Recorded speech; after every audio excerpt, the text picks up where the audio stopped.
اعوذ باللہ من الشیطان الرجیم بسم اللہ الرحمن الرحیم۔ عزیزان گرامی وقار، ہر انسان کی زندگی دنیا میں امتحان ہے۔ اس کا نتیجہ آخرت میں ملنے والا ہے، اور ہمارے امتحانات جو شروع ہوتے ہیں بلوغیت کے بعد، مرد ہو یا عورت بالغ ہونے کے بعد وہ امتحان کے میدان میں قدم رکھ چکے ہیں، اور ہماری جوانی اور ہمارا بڑھاپا اللہ نے اگر دیا ہے تو ضروری نہیں کہ ہر انسان بوڑھا ہو کر کے ہی مرے، بعض کو جوانی میں موت آ جائے، لیکن جوانی اور بڑھاپا یہ دو ایسی فصلیں ہیں، دو ایسے موسم ہیں جن دونوں زندگیوں میں امتحان ہوتے ہیں، لیکن کڑا امتحان جوانی کا ہے۔ بڑھاپے میں بہت سارے لوگ شریف ہو جاتے ہیں، اللہ تعالیٰ انہیں واپس سیدھے راستے پر لے آتا ہے، یہ فضل و کرم ہے اس کا، لیکن جوانی جتنے لوگوں کے پاس آئی ہے یہ کڑا امتحان گزار رہے ہو۔ اسی زندگی میں بہت ساری نئی چیزیں تمہارے ہاں آتی ہیں جو نہ بچپنے میں ہوتی ہیں نہ بڑھاپے میں ہوتی ہیں۔ یہ جو درمیانی زندگی ہے یہ بہت سخت ترین امتحانات کی زندگی ہے،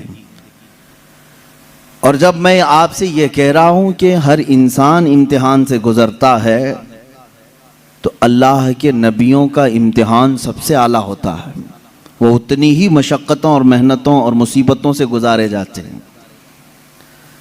آج مجھے عرض کرنا ہے، رسول کریم صلی اللہ تعالیٰ علیہ وسلم کی میلاد مصطفیٰ کی مناسبت سے جو محافل ہم نے منعقد کی ہیں، اللہ کے نبی صلی اللہ تعالیٰ علیہ وسلم کن کن امتحانات میں اتارے گئے، حضور پاک صلی اللہ تعالیٰ علیہ وسلم کون کون سے امتحانات سے گزارے گئے، اور ہر امتحان میں آپ ثابت قدم رہے۔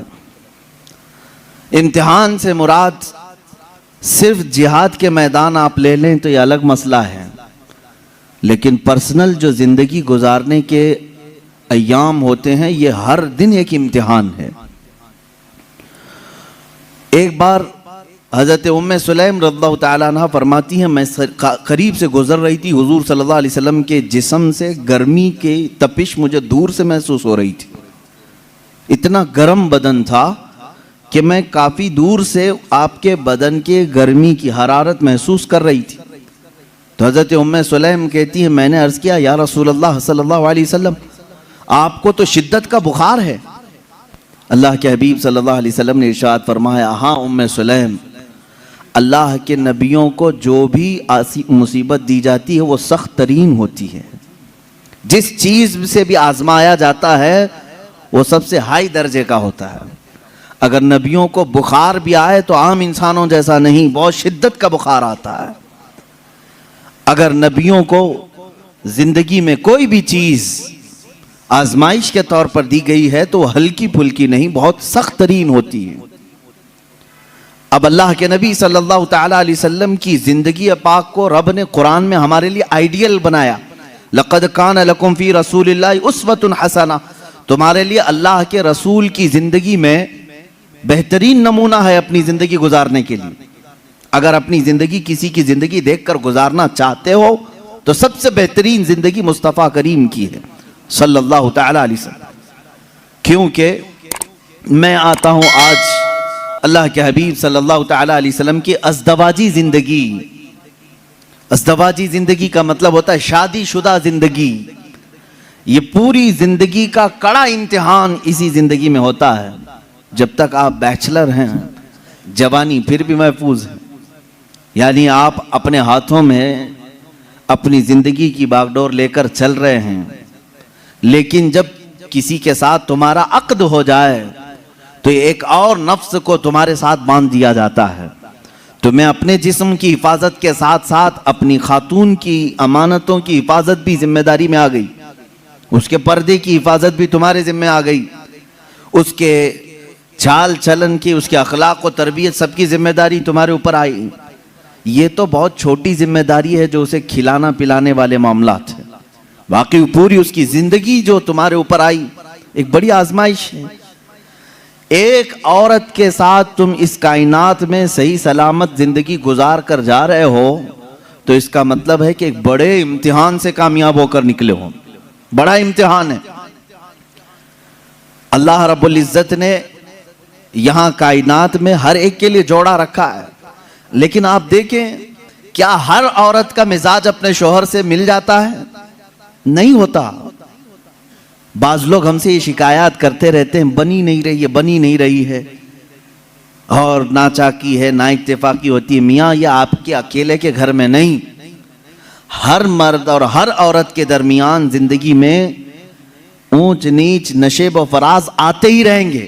یہ تو مالک ہے پروردگار جو جوڑ کر رکھتا ہے. لیکن دو مزاجوں کو سنبھالنا اپنی زندگی میں، اس کو کہا جاتا ہے کہ آدمی اب میچور ہو گیا ہے. اسی لیے تو حدیث پاک میں ہے شادی سے پہلے تمہارا ایمان آدھا ہوتا ہے، نکاح کے بعد تمہارا ایمان مکمل ہو جاتا ہے. نکاح کے بعد ایمان مکمل. تو بغیر شادی شدہ آدھے لوگ ہو، شادی کے بعد مکمل ہو رہے ہو، میچور ہو رہے ہو. کیوں؟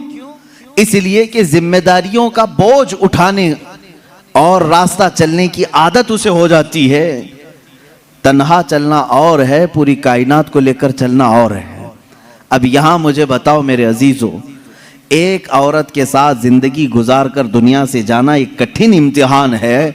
وہیں میرے آقا صلی اللہ تعالیٰ علیہ وسلم نے 11 ازواج مطہرات کے ساتھ زندگی گزاری اور کسی ایک سے بھی حضور صلی اللہ علیہ وسلم کی ایک شکایت بھی نہیں سنی ہم نے. آج دنیا میں چاہے جو بھی پرہیزگار ہوں، جیسے بھی ہوں، بڑے سے بڑے بادشاہوں کی بیویاں ہوں، لیکن ان کو اپنے شوہروں سے کہیں نہ کوئی شکایت ہوگی. کچھ بھی ہو سکتی، سب کچھ اچھا رکھا ہو، لیکن کسی دن اس کی خواہش کے مطابق اس کی مٹھائی نہ ملی تو اسے شکایت ہے اپنے شوہر سے، مجھے مٹھائی نہیں کھلایا آج. یہ سب کی زندگیوں میں عورتوں کو اپنے شوہروں سے کچھ نہ کچھ شکایات ہیں. کوئی بھی اس کے پسند کے کپڑے آپ نہیں لا کے دے سکے، اسے آج اپنے ماں باپ کے گھر جانا تھا تم نے ٹال دیا، اس کے گھر والے آ رہے تھے ان کے ساتھ تم نے صحیح برتاؤ نہیں کیا. یہ شکایات اپنے شوہر سے وہ رکھتی ہے. قربان جاؤ یہ 11 بیویوں میں سے سب سے پوچھا گیا رسول اللہ صلی اللہ تعالیٰ علیہ وسلم کی حیات تمہارے ساتھ کیسی تھی؟ وہ ازواج مطہرات کہتی ہیں اللہ کے نبی صلی اللہ تعالیٰ علیہ وسلم نے پوری زندگی میں ہمیں اف تک نہ کہا. ہم غلطیاں کرتی تھیں، خطا کرتی تھیں، لیکن رسول پاک صلی اللہ تعالیٰ علیہ وسلم اسے درگزر فرمایا کرتے تھے. میرے عزیزو اس کا مطلب ہے حضور صلی اللہ تعالیٰ علیہ وسلم کو ازدواجی زندگی میں بھی آزمایا گیا تو بڑے امتحانوں سے. یہاں ہم ایک بیوی کے ساتھ امتحان میں آئے ہیں، رسول پاک صلی اللہ تعالیٰ علیہ وسلم نے 11 ازواج مطہرات کے ساتھ عدل و انصاف کا پرچم بلند کیا ہے. کوئی ایک بیوی بھی شکایت نہیں کر سکتی. ویڈیو کو لائک کر کے شیئر ضرور کر دینا.